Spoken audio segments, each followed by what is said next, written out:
Good afternoon and welcome. My name's Andy Bridge. I work for a business called Appets Limited. That stands for A Place in the Sun, and we publish A Place in the Sun magazine. We run the website aplaceinthesun.com. We also have a currency business, which imaginatively enough is called A Place in the Sun Currency, and we organise exhibitions, A Place in the Sun Live. Now, ordinarily, we'd be planning for our large event at London Olympia next weekend, but sadly that won't be going ahead.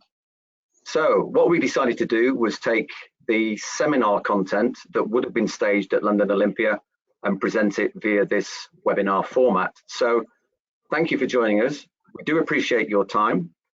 The scope of today's session is planning and researching an overseas property purchase. How do you go from the sofa, where you might have been inspired by A Place in the Sun TV show? We had Jasmine here with us yesterday, and we've got Johnny lined up next week. But how do you go from the sofa to actually being the proud owner of an overseas property? What practical steps can you take? And I guess crucially now, with time on our hands in some cases, what can you do? What research can you carry out whilst you have that opportunity, and then be in a good position when we're all able to travel again? So we're going to keep today's session as focused as we can. We will welcome your involvement. We would like to answer as many of your questions as we can. And there is a question mark icon on your screen. So at any point, feel free to send through a question. Next to that, there should also be a hand, and we're going to ask for hands up. So an answer to a question that we will put up there, just click yes or no with the hands up icon. And we'll also be asking a couple of polls. So your interaction, your involvement will hopefully be more beneficial in answering the points that you need to find out about. I'm joined today by two seasoned overseas property professionals. They're both journalists. They're both former editors of A Place in the Sun magazine, in fact, and they're both certainly old enough to introduce themselves. So, Richard, how are you today? I'm very well, thank you, Andy. Very well. Missing the sun, missing the Mediterranean sun. I was meant to be in Spain over Easter, but I didn't get there, so a little bit suffering a bit from that. But thank you for the introduction. Just to reiterate, Richard Way is my name. I've been writing about overseas property for nearly 2 decades now, and as Andy said, I was the editor of A Place in the Sun magazine for 4 years a few years ago, but I continue to write across a number of websites and magazines about overseas property.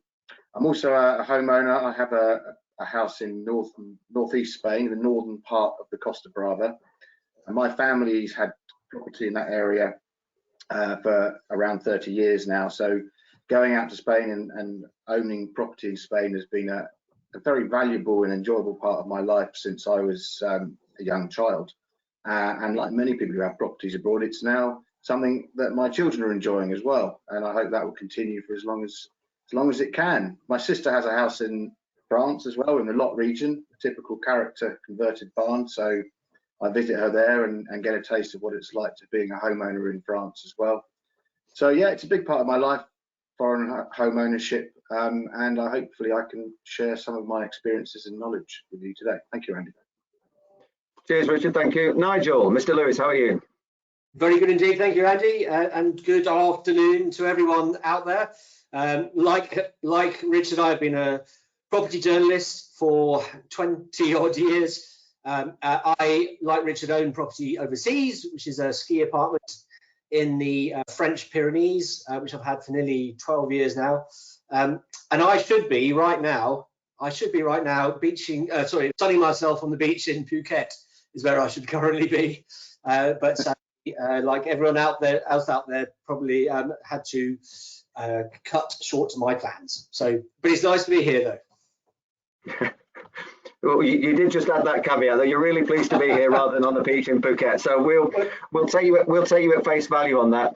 So let's start from a fairly basic beginning. You're based in the UK. You're inspired to buy an overseas property. What are the first steps? Who are the main protagonists that you're going to meet in your overseas property journey? Nigel, could you just explain maybe the role of an agent and a lawyer and the roles that they employ? Sure. So in some respects, buying, particularly in Europe and the US, buying a property is similar or can be similar to the UK experience. You are going to deal with agents. Those agents will also have to be joined with a lawyer who you will have to deal with once you have committed to buying a property.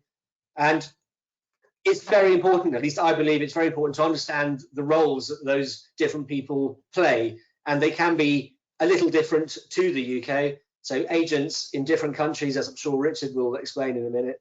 But you know, it's agents overseas can have different roles to UK ones. So you have to think about who they're representing, and I think we'll explore that later. Also, you have to realize that you're going to have to engage and use the services of a lawyer, as you would do in the UK when you engage a solicitor to help you through the buying process, and equally you need it overseas. The third point I would make is that I think it's a really good idea to get a sort of a third way, so to speak, or third person, and that might be a member of your family, a member of your friend group, someone on Twitter, even if who perhaps lives there locally, you can contact. It might be the local expat chairman or chairperson. Just another point of view to get, so that if you feel that the other 2 points of view that you've received while you're looking for properties, you know, not be quite enough, you can go to them and say, you know, is this true? Do you think I've got a good deal? So I would urge people to do that. Richard, what role? Let's pick a country where lots of people are interested in Spain. We have a lot of Spanish estate agents advertise their properties on our website, on aplaceinthesun.com. People make an inquiry, they get in touch with an agent on the ground in Costa Blanca, Costa del Sol. What's then the interaction between you as a potential buyer and that agent? What are they going to do for you? Yeah, well, a typical scenario is, like you said, you choose an agent or maybe two to help you find a property in your chosen area. You will then put together perhaps a selection or a list of properties that you think fit your requirements. The agent will do that for you. They'll probably throw in some other properties that you haven't thought of, because they know what buyers are like, and often what would suit them more than they even know. Then you'll arrange to go out, and this is a really important part of the buying process, is your viewing trip. When you're buying abroad, you don't have the same time and availability to go and drive around areas looking for a house you like. You know, you want to get out there on a short break when you can, and that's a very valuable week or however long it is, because you can't just, it's not easy to go out when you want to look at property. So you really have to focus on your viewing trip. So you'll go out, you'll arrange with your agent when to come out. He will then put together a timetable for you, and you'll visit properties, much like in the TV show that Jasmine and Johnny do, and Laura. But you'll go out, he'll show you the properties, and then talk honestly to them, give good feedback, and they will support you similarly, and they will give you honest opinions. And hopefully during your viewing trip, you'll find something you like. But when you are out on your viewing trip and just discovering new areas with an agent, you need to think about things as well. Your agent will give you a lot of advice. One of the things we say is don't shy away from spending a day driving around with an agent, because they will talk to you and explain a lot about the local area. They know where all the secret local bars are, or the exciting restaurants that you won't see if you just drive around on your own. So that is valuable questioning time.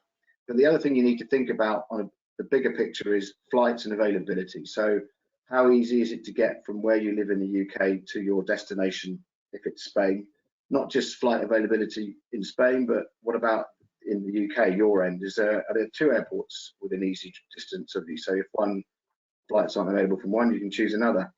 The other thing about availability in Spain is think broadly across Europe as well, especially if you're going to rent it out, because if you want to appeal to a wide rental market, you're going to get people coming from Germany, France, Northern Europe, Scandinavia. So if you've got a really good airport nearby, it's going to help your rentability. Transfer time's a big one. Most people don't like to be over 40 minutes an hour, say an hour transfer from an airport. It makes long weekends easier. It makes, again, rentability easier, because people on holiday don't like to travel far to their destination. So look at transfer time from the airport.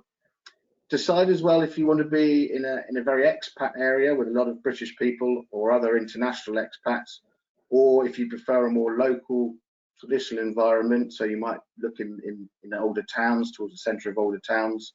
So most people go thinking, oh, I don't want to be mixing too much with other English people. I want to get involved in the culture, and they get there, and within a few weeks they can't help but find that they're sort of, you know, drawn towards the expat crowd. But the key thing is you can dip in and out of that when you want, but some areas are very much more expaty than others, so think about that as well. By the same token, some areas are very much more holiday than residential. Each resort will have an area where people who move there to live, who buy to live, will tend to go to, and they'll normally be a bit further inland, a bit quieter, less busy. And then when you get towards the seafront, you'll find it's livelier, you're nearer the beach, and that's more holiday, more geared towards the rental market. If you're moving again if you're moving there permanently or to retire, you need to think about healthcare facilities, local transport. Are there buses? Is there a nice flat prom that you can get to easily for your evening stroll? These are all things that older buyers need to think about, and perhaps think ahead 5-10 years as well. If you're getting towards the end of your working life, or you've just come into your retirement and you are still a very fit, healthy person, in 5-10 years time, if things start to change, you want to know that you're still going to be able to enjoy where you're living in France, Spain, or wherever it is. Yeah, and just add to that again, not just plugging endlessly at placeinthesun.com, but we have a number of buying guides to different countries and different locations, and doing your research about trying to narrow down, I think, an area that it's practical to go and visit properties is key. So you interact with a... Please, Nigel, yeah. Sorry to interrupt. Can I just add to Richard's points there, if you don't mind? One was that I think it's very interesting and very much worth considering before you go out to places like Spain and France in particular, which is the expat area versus the traditional area argument. And I know it's one that a lot of people who are considering buying properties, including myself, when I bought my flat, was all about, do you go for the real France or the real Spain, or do you go for what is in reality an area dominated or with a large majority or significant minority of expat Germans, English, you know, Dutch, whatever. And there are two sides to this argument which are worth definitely considering, which is that yes, properties which are in traditional areas are much cheaper, and there's no doubt about that, because there's less competition, and the people who are buying them, who are local, tend to have less money, generally speaking, and therefore we tend to get lower prices. The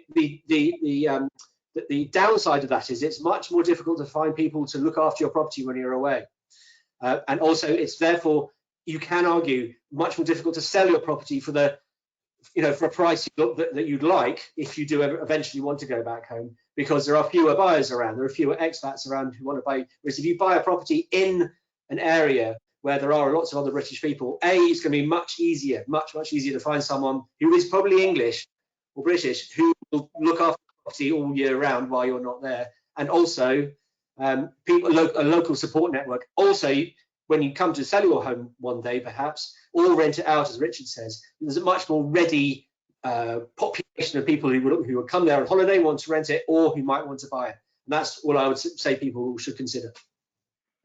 We touched, sorry, Richard, yeah. Very quickly, I did mean to add this just now. Seasonality is another big thing. I'll give you a very quick example. Where I have my place and where I visit, it is a very seasonal part of Spain. So it's the northern Costa Brava. We get cold winters, which means that by the middle of September, the seafront, 5-minute walk from my place in the summer, which is busy, packed out, bars, restaurants open, etc., live music. Middle of September, the place, it's a ½ kilometre strip, is dead quiet. So shops, bars, restaurants, they put the boards up and they're done, very much done for the season. And from then on until about Easter, you'll see a couple of locals walking their dogs. But going back to Nigel's point very quickly, if you buy somewhere in a more traditional community where you tend to have a year-round residential population, you will get more life during year-round. So 20 minutes walk from my place, I'm in the old town, and there will be bars and restaurants and shops open. Not so many as maybe during the busy summer and seasonal periods, but they're there to service the local population. That's not typical of all of Spain, but the further south you go, it tends to get, when you've got sun more year, during the whole year, then things will tend to stay open more. And the bigger the expat population, residential expat population, the more you're going to have a year-round activity. But just bear that in mind, because you don't want to buy somewhere, turn up and find that half of the place is shut up for your holiday. Yeah. Okay, let's just quickly get a hands up from the audience. First question is, who's seriously considering buying an overseas property? I guess a lot of you will be, seeing as you're on this webinar, but let's just have a quick hands up and see what percentage of you are seriously considering buying an overseas property. And we have in here,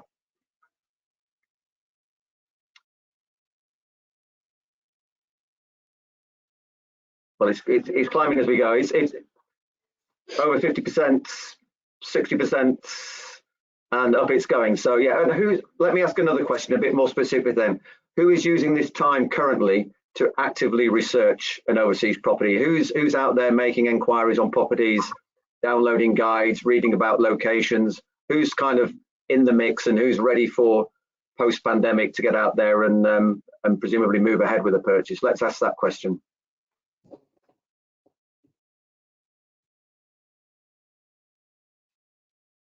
Well, there's quite a lot who are seriously on with it at the moment. Over 40% of you are actively researching an overseas property purchase at the moment. So that's good. That's good use of your time. Richard, we touched briefly on the lawyer. I do just want to flesh that out a little bit. So I meet an agent who possibly representing the vendor, and then the reason for interacting with a lawyer is to get somebody to represent my interests. Is that in the majority of cases, or? I would say in any case, always use an independent lawyer. Doesn't matter where you're buying, and if it's in the UK or on the continent or in Florida or wherever. You're spending a lot of money. Often it's lifetime savings. You're selling a UK home to fund it. You know, why would you not spend a comparatively low amount of fees just to protect your interests throughout that transaction? A lot of the problems that have happened in, Spain has been the one that's flagged up the most in previous decades from people buying property. Often they haven't used a lawyer, or they've used a lawyer that wasn't independent, and then the transaction's gone wrong, and sure enough, they've got no protection. So number one rule, always use an independent lawyer, a bilingual independent lawyer. I would actually, at the moment, I would advise engaging, or at least making touch with them or appointing one even before you go and start looking for property. You want to talk about what your personal financial circumstances are. Is there a certain way you might structure the purchase? You need to think about all the documentation you're going to need when you make your purchase abroad.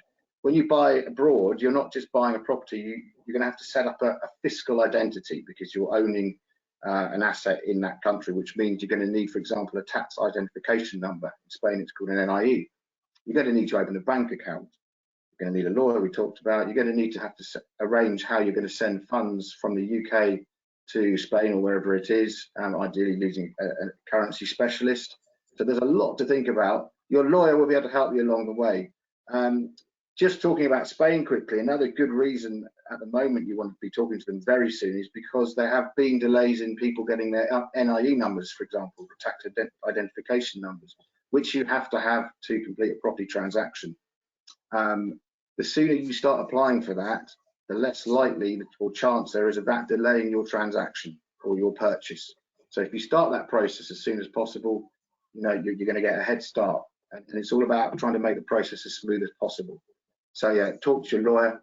Your lawyer as well, I mentioned you're going to have a fiscal identity. This means you're going to have ongoing obligations in the country of where you have your property, which will mean things like bills, council tax. You might have to make tax returns for your rental income.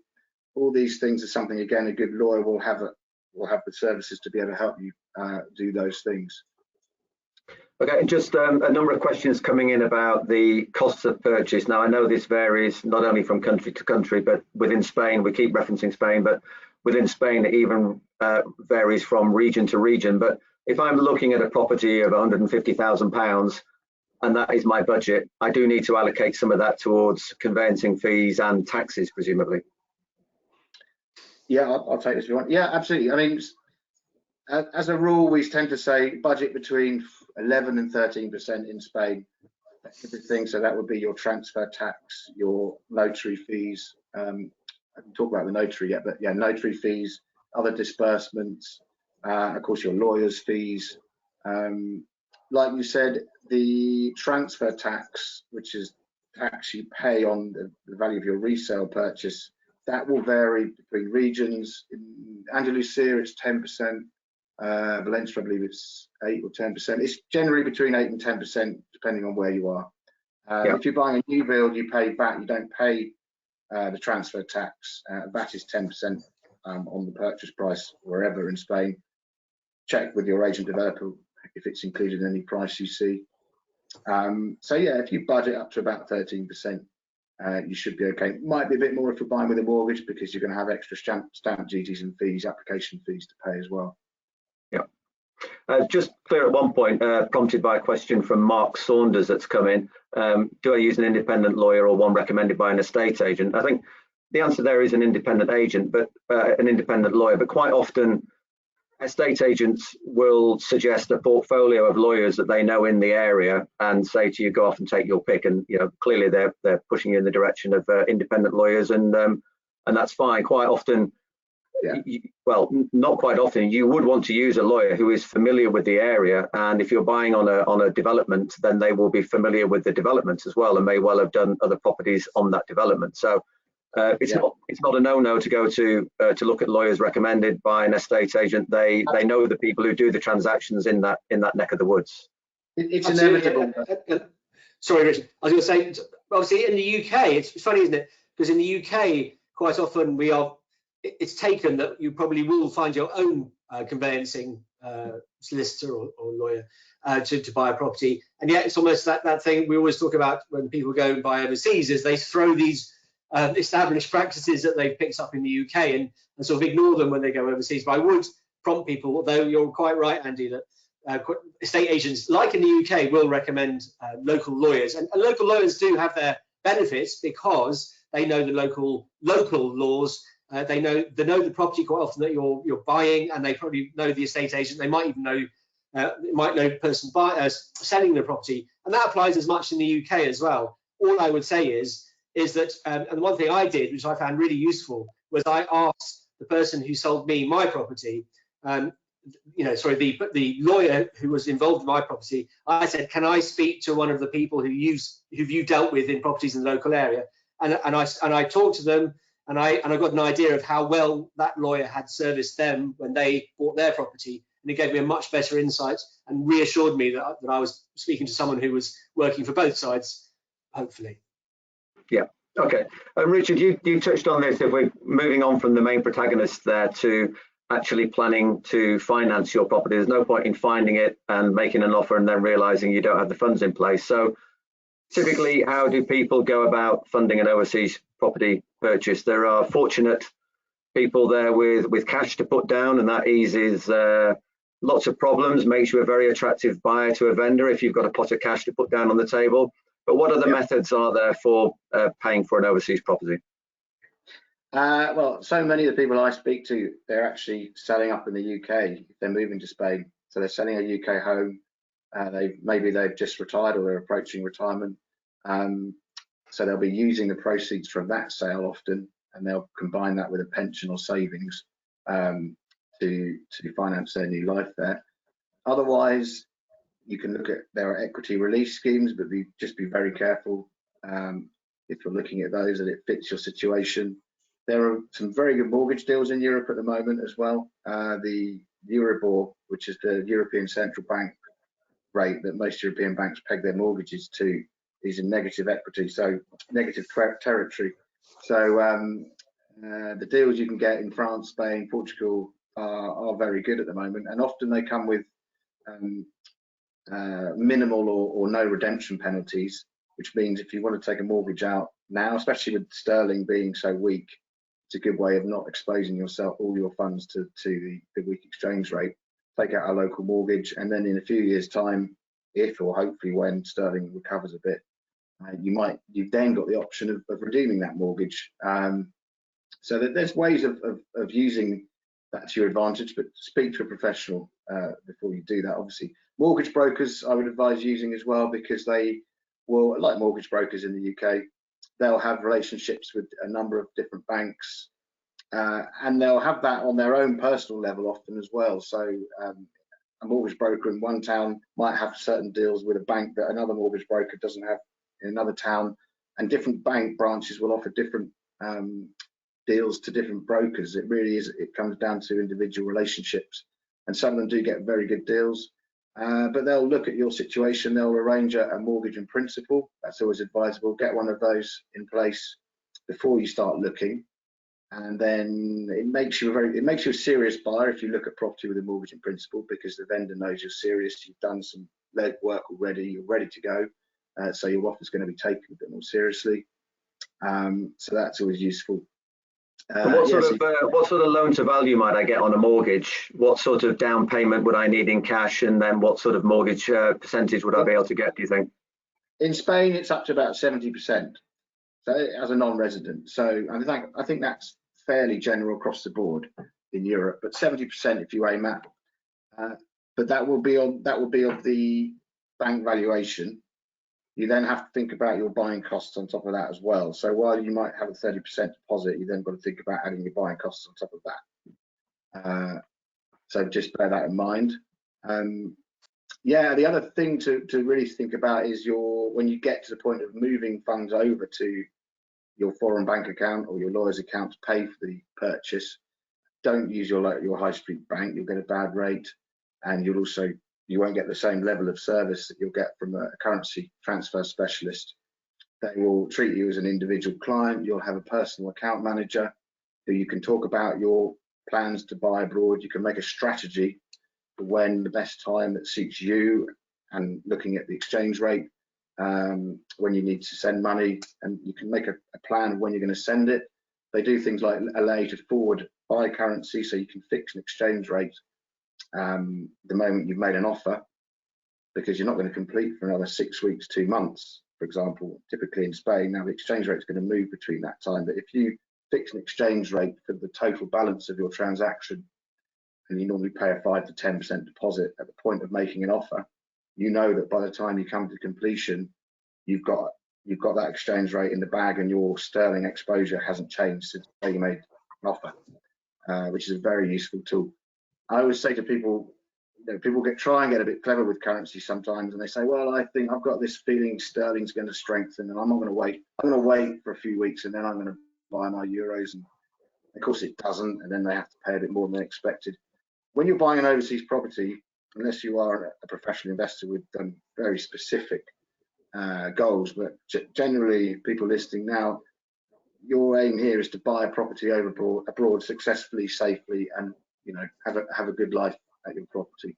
You're not trying to beat the currency markets. So key thing to get out of your currency exchange is get a good rate you're happy with, and peace of mind that your transaction is not going to be affected by exchange rates along the way. Please do, yes. Sorry, if I add to that, one thing to remember is that a lot of properties, or should we say some properties, particularly in France and Spain, come with suggestions, let's call them, that you rent out your properties for extra income, and quite often local estate agents and some developers will say, this has got very good rentable value. When you're not using, you could rent it out. It'll help pay the mortgage if you've got one. It'll help the running costs, all of which is true. But I would urge people to be a little bit careful, which is that certainly in my case, if you do that, you then have to enter the local tax system. The days when you could rent out your Spanish apartment on the sly with a little sticker in the local supermarket, or out, are sort of gone. Everything's online and digital now, and the Spanish authorities are quite often quite aware of who's renting out properties and who's not. And I believe, Rich, in the Balearics, that's particularly true. Keep an eye on who's renting out what, and because they want you to pay tax on the income that you earn from your property. And so when I bought my French flat, I do rent it out, but I have to pay local taxes on it. And therefore you have to have an accountant there as well. And so that just needs to be borne in mind when you're taking on the idea of renting your property out. Okay, thank you. I'm just going to ask a quick poll. So we'd like to get an idea of when people are looking to buy an overseas property. Now, clearly there's a restriction on much of that happening right now, but let's just ask the question, when are you looking to buy? So as soon as I can get out to view, in the first 6 months of what shall we refer to as normality, or in the next year or so? Just give us your indication there if you would, and we'll see how what sort of lead time people have until they're looking to buy an overseas property.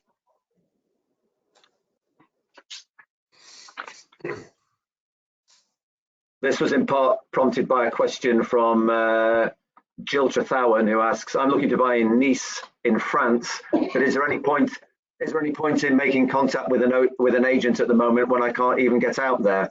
Richard, what would your view be on making contact with agents at the moment? I'd say definitely. You know, we've talked about agents and their roles already, but when you're buying abroad, the best agents, they'll be far more involved in the buying process than you would be used to in the UK. A lot of the agents you deal with abroad are themselves expats who have been through the process like many of you are going to do, and they know the pains, they know where the problems can arise, and they have so much more information to offer you than the agent you might be used to dealing with in the UK. So you want to start building a relationship with them, and that starts now. You can start emailing, talking to them. The more information you can give them about what you're looking to buy, you know, the more thorough and the closer they can get to finding the right properties for you. Okay, you won't really know until you get out to the country and have a look at properties, but you know, when you speak to an agent, they're going to get on the phone, they're going to get on their listings, and they're going to be looking and talking to people and trying to match your requirements as best they can. So the more time they have that, the more you're going to get out of the viewing trip when you do get there, because they're going to have, you know, they'll have more information. So absolutely start talking to them, and you can use the type of response, you know, try 3 or 4 agents to start with. The ones that get back quickly and they get back with honest and comprehensive responses to your questions, you know, you're going to start thinking, these are the people I want to deal with. The ones who don't bother getting back, or they get back and they're a bit vague, they're the ones you cross off your list. You know, you can use it as a filtering process. You've got this time on your hands now to be really selective, and that goes through all this. And what's really changed in the last couple of years, and has changed just at the right time, is that technology is now with us, as we are proving right here today. Technology has completely changed the estate agency business, and I would say most forward-thinking agents have got some sort of virtual viewings technology up now in Spain and France, and definitely America as well. So it is very much possible to do a lot of your almost like a virtual road trip now and look at properties and look at the outside and inside of properties. And even if agents, if local laws currently don't allow them to do viewings, quite often now, at the moment, they will put you in touch with the vendor and say, give them a virtual tour with your phone camera, with your smartphone, sorry. And that is definitely happening. It's happening in the UK and it's happening overseas, because all these agents have the access to the same technology. Yeah. And with Zoom and Microsoft Teams like we're using now, you can talk to agents, and if they're empty properties or they're new developments, they will go and give you a tour. So you can go almost as far as starting to filter out which properties aren't right for you and get to almost a final list, which you then go and visit once the lockdown is over. And there was, I think, 25% of people on that poll were saying that they are keen to go as soon as lockdown is over. So that's a quarter of the audience who are just chomping at the bit. I think there were 60% who are within the next 12 months. So the appetite is there, even though the facility to do so actually in person is not there at the moment. But as you say, online technologies allow us to do a lot more.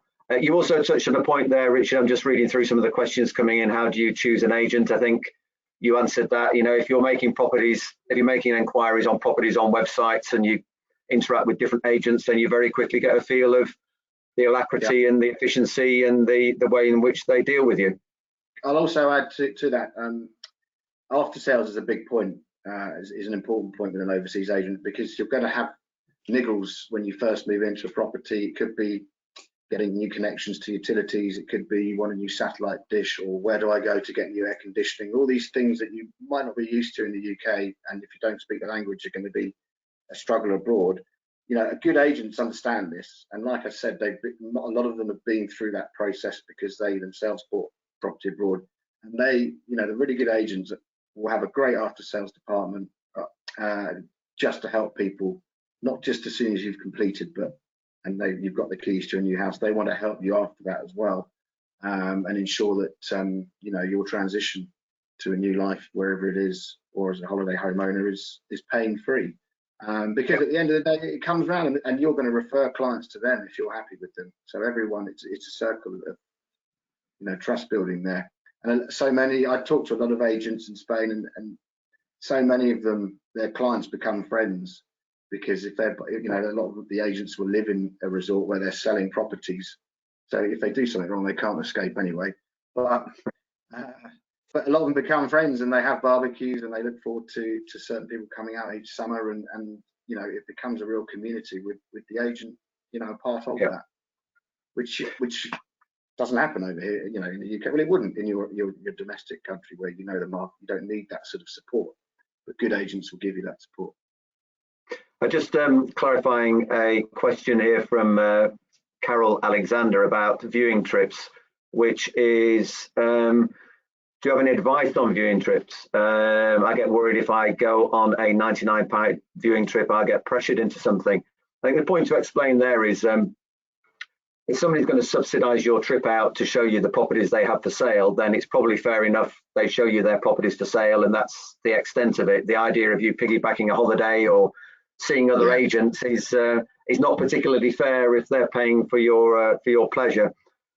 If you don't want that sort of environment where an agent's just showing you what they have, then you know, plan your own trip, hire your own car. Equally valid way of doing it. Although it's probably worth mentioning that if an agent doesn't have a property on their books that they find that matches your requirement, they will often work with other agents to source a property for you, and then potentially share the commission involved in that property purchase. Anything anybody would like to add to that, or does that pretty much cover that?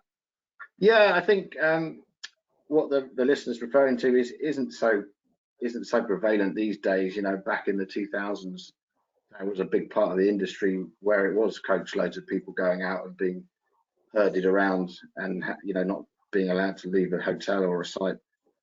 You know, I think those days are pretty much over. There's the agents and developers that are aware now that they don't. This first sign of any pressure is a huge turn-off.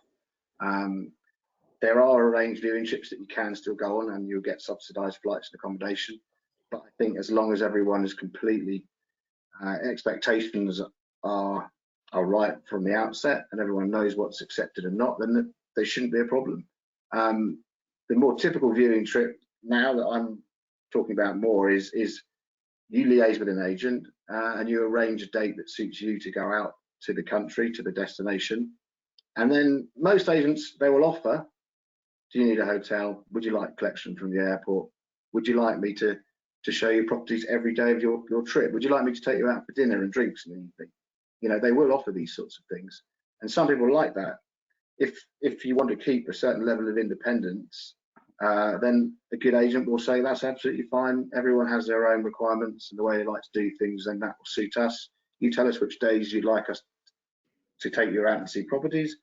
We'll come and pick you up from your hotel if you want, or you can come and meet us at our office, whatever suits you. Just get a plan in place that suits both parties, and that's, you know. But don't assume that all agents, because they're trying to help you, they're putting pressure on you. What they're doing is they're saying that this is how far we can help you. This is what we can offer. You tell us what you want and how much of that you want, and we'll do it. A clarification there for Jackie Harvey Stocks, who's messaged in saying when that does happen, I think she's referring to agent A finding a property via agent B. Does that mean it's an additional cost? I think it's point that out that it's not. It's just a shared commission between the two agents. So whatever commission was due on the property is shared between two parties rather than one. There are a lot of questions coming in about the epidemic. I don't think there's a right answer to this, but seeing as there's so many questions, let's get your views. What do you think the impact's going to be on property prices in Spain? That is the thrust of a bunch of questions. Now, nobody knows. It's probably dangerous territory to go into, but let's just, as we've been trying to focus on fact rather than opinion, let's just cover this off quite briefly. Nigel, what do you think? Yeah, I'm happy to wade in. So I think a really good way of putting it, which one agent said to me recently, was that the difference between the financial crisis of 2008, 2007, 8, 9, that a lot of us will remember, and the one now, is that the financial crisis then, 10, 13 years ago, was really all about the banks stopping lending. And the banks stopped lending because they felt it was too risky to lend. And that was very much true in Spain and France, and is still true in France now, in fact. And what they did was they said, right, we're gonna the loan to value, we're gonna put it really, really low. We're going to increase the amount we'll charge you, the interest we're going to charge you, and also we're going to reject you. And that happened in the UK, and it happened in the rest of Europe, and it happened in the US as well. And that was why the prices went down, because people had properties they wanted to sell, and they had no option but to sell them for less, because the banks wouldn't offer buyers the right amount of money to buy them at the price that the people selling them wanted to. Now, I think we could call it more of a freeze, because the lending, in fact, has increased, not decreased. The banks are still very happy to lend at the moment, I would say, is the caveat. The governments have got behind, in Spain and France, in America, and lots of other European countries have got behind the banks and said, we want you to carry on lending. And that's the difference. We're more in a pause position now, where the entire market has just suddenly, in a matter of days, gone from being full throttle, and I believe Spain was really in an upward trajectory at the time, to just completely no activity within 2 or 3 days. And that, I think, is what might prevent house prices going down and activity going down afterwards, particularly when it comes to Brits buying in Spain. That's what I think anyway. Richard might have a different point of view. So a freeze rather than a depression. It's almost like every time stood still, and hopefully it will start up again, rather than the terminal decline of the 2009. Yeah, because the banks don't view it as a problem. They just, that is the current situation. It might be different in 8 weeks' time when the whole of Europe is still under lockdown. But we've only been, how many weeks we are in now? 7, 8 weeks. So that might be different, but at the moment anyway, most agents, if you ask them, are saying that long as the freeze unfreezes in the UK and in places like Spain and France within the next 2 to 3 weeks, then there's going to be quite a rush, if anything, and that includes both the sales market and the rental market. Okay. We thought we'd do this for sort of 40-45 minutes, but we do have a raft of questions, so we'll carry on if that's right with you guys. Richard, I don't know if there's again a right or a wrong to this. Gary Shepherd asks, is it better to have a mortgage from the UK or with a Spanish bank? Good question. If you're buying in Spain and you're buying as an investment, and you're going to rent the property out especially, and you're going to get your rental income, your yield in euros, then I would recommend getting a euro mortgage. You've got no currency exposure then on your rental income that's coming in.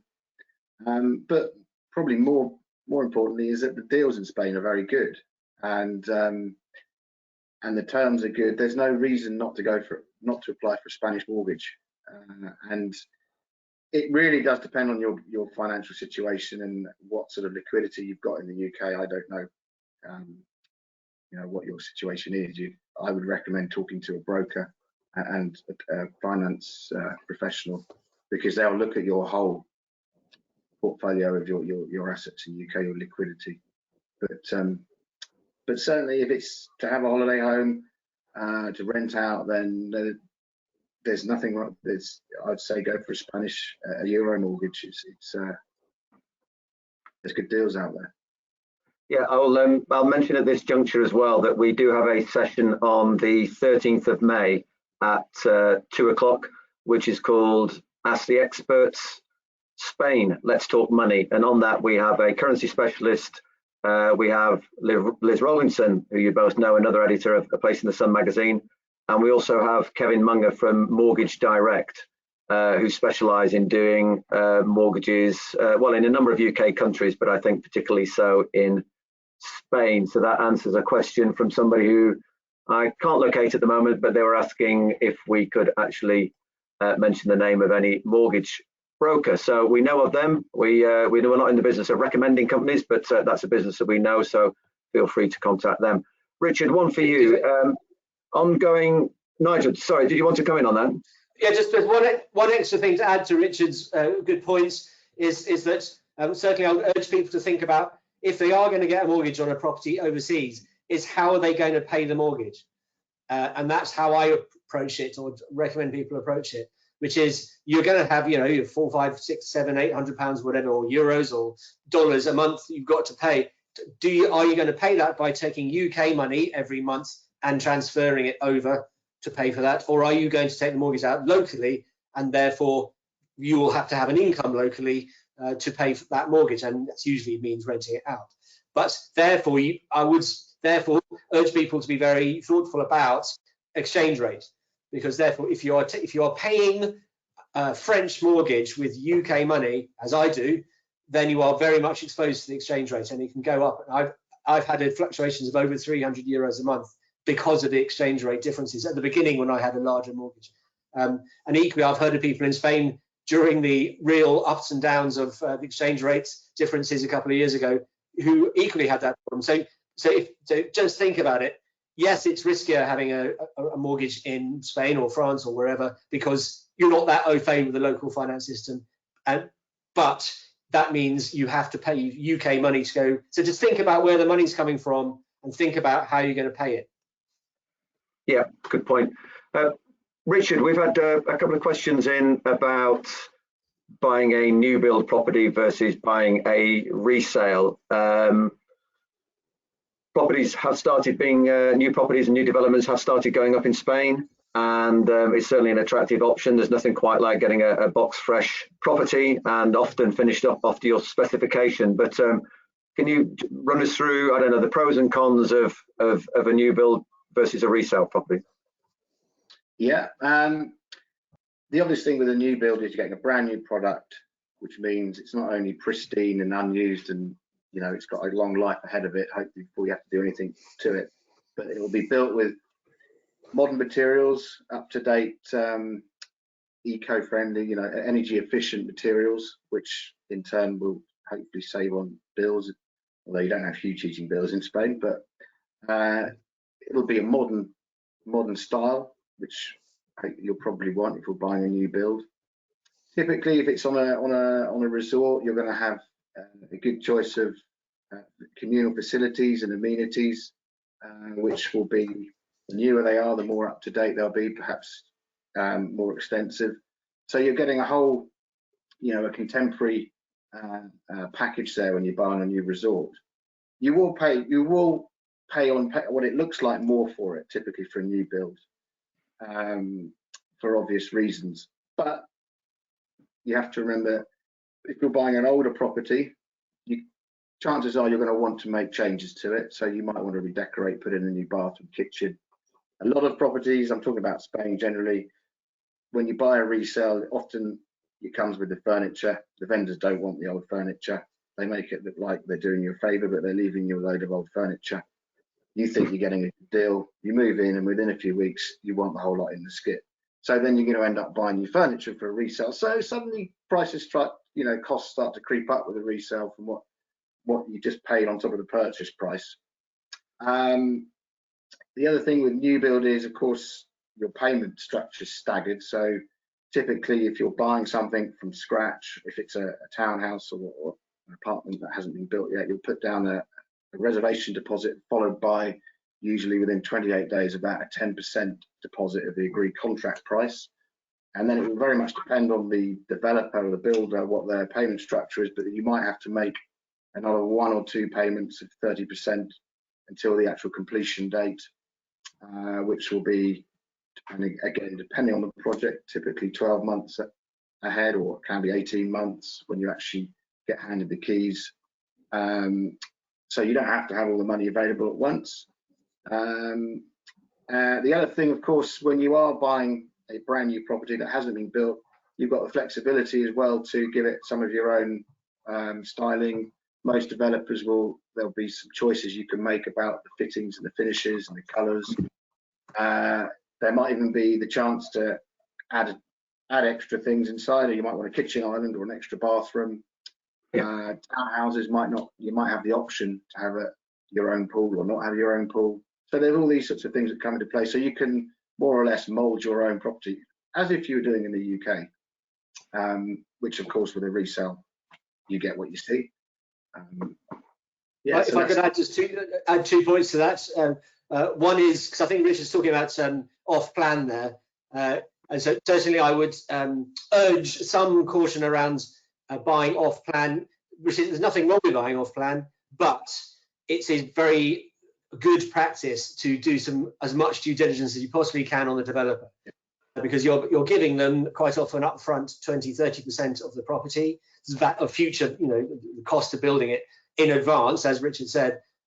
But if that developer goes bust, or there's a depression, recession while it's being built, and they don't complete it, then you can be left exposed. So you just need to make sure that you do really good due diligence on the developer before you start committing to those sort of deals. But the upside of those deals is that you get quite often, you'll get the apartment for less than you would have paid for it when it's completed. So it's almost like a discount. The other point I'd also like to just underline is that as in the UK, new builds come at a premium, and it's in the same way that you buy a car. A brand new car costs more than one which is 2 years old, but even though they might look the same. So just remember that if you're hoping to buy a new build development property, if you sell it within 2 or 3 years, you might not make a profit.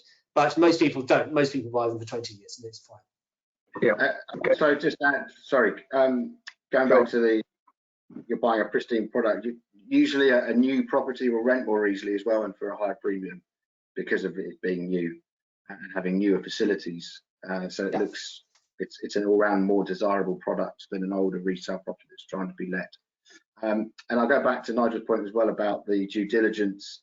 This is where your lawyer really does earn his fees when you buy a new build, because he should be doing thorough research on the developer. You'll have to have bank guarantees for every payment that you make to a developer.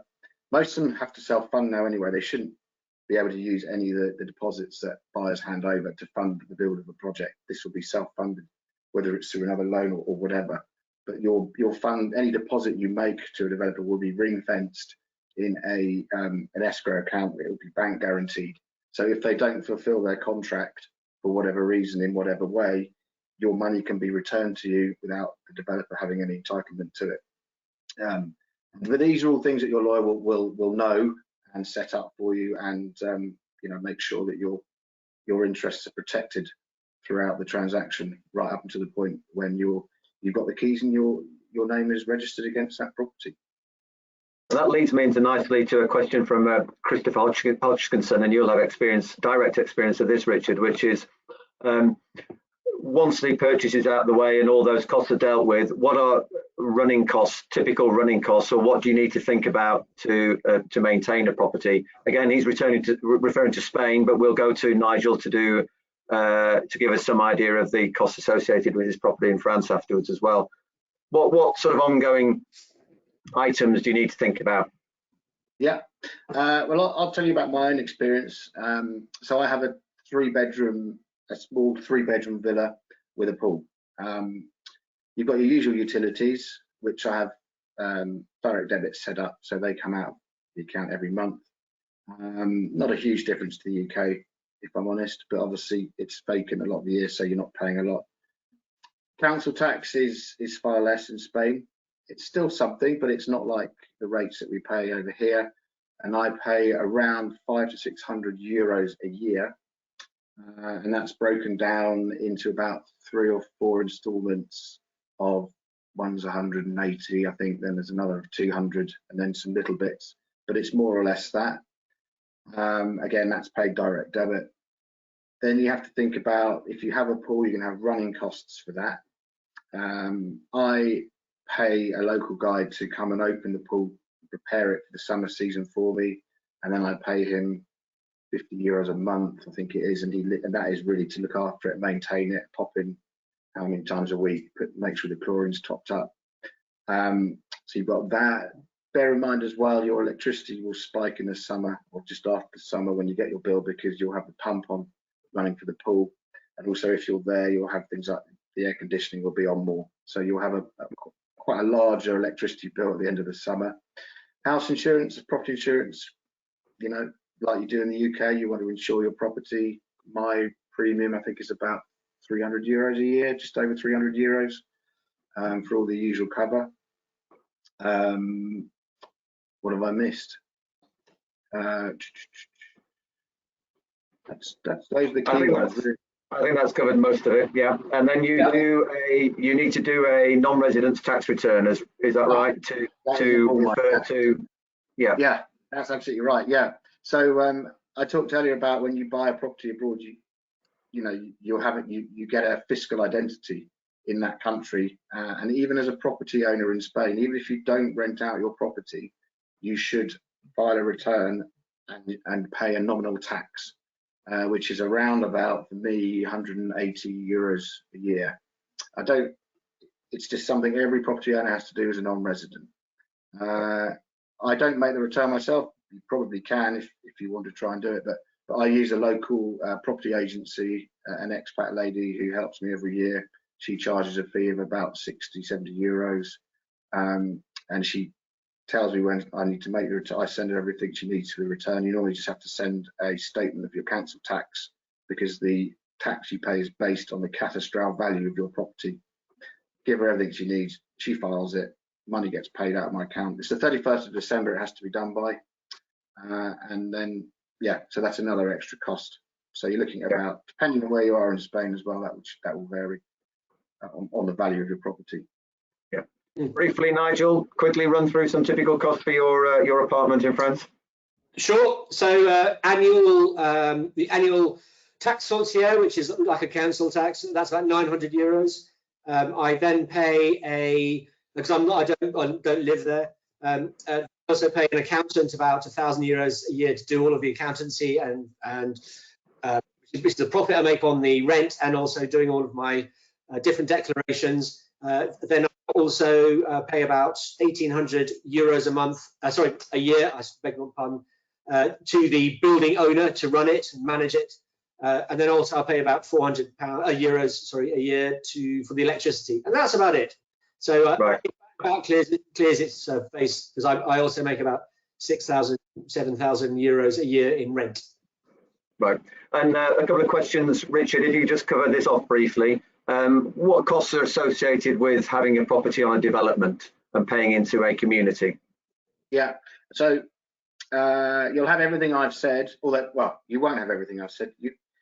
If you've got a shared pool, that will be included in what they call community fees. So if you live on a complex or an urbanisation, you're going to have a certain amount of communal areas, whether it's grassed area, landscape gardens, a swimming pool, car park.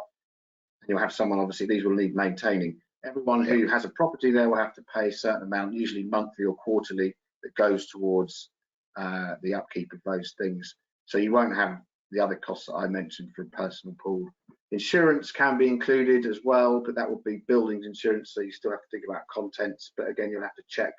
There'll be like a group of community owners who will run and administer these charges. And if you ask your agent when you're viewing a development, ask them about these costs and how this place is run by the community of owners. You'll get an idea of what how they function there and what sort of costs are involved. Because the different developments as well can have rules about rentals too, on either whether they allow them or a certain time of year, whatever. They can make their own rules too, so that it's definitely worth checking. Yeah, but otherwise you're still going to pay your utilities bills if you've got a property within a development. You're still going to have council tax. It's just all your running costs for the communal areas be covered in one corporate charge. Thank you, Richard. So yeah, we're coming up to the hour mark now, which is the maximum time we had allotted. So thank you everybody for your questions. Just to cover off a few of them quite quickly, and maybe in summary even. the website placeinthesun.com is a really good place to start making some property inquiries. Just some of those agents, they're sat there waiting to hear from people like you. Ask them all the difficult questions you want, see who comes back punctually and efficiently, and then when we can start traveling again, maybe consider going out and viewing some properties with them. We have a bunch of buying guides on there under our advice section. We have a professional services section. So there are lawyers listed there. There's mortgage companies, that's under advice. As I said, the guides you can download. We have a currency company, as I mentioned at the top, who you can speak to about rates and forward rates and all that kind of stuff. And of course, other currency companies are available, but they're the ones that we have on our website. So thank you for tuning in. We do appreciate your time and your interest. Thank you very much to Richard and to Nigel. It's been a pleasure. Thanks for sharing your insights. Goodbye, everybody.